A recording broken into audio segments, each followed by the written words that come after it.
Herkese merhaba arkadaşlar, kanalımıza hoş geldiniz. Bugün sizler için birbirinden güzel videolar hazırladık.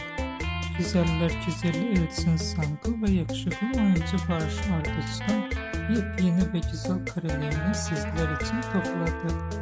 Elcin, Sangu ve Baris Arduc Kiralık Aşk dizisinde başrollerde Ömer ve Defne karakterlerine hayat vermiştiler.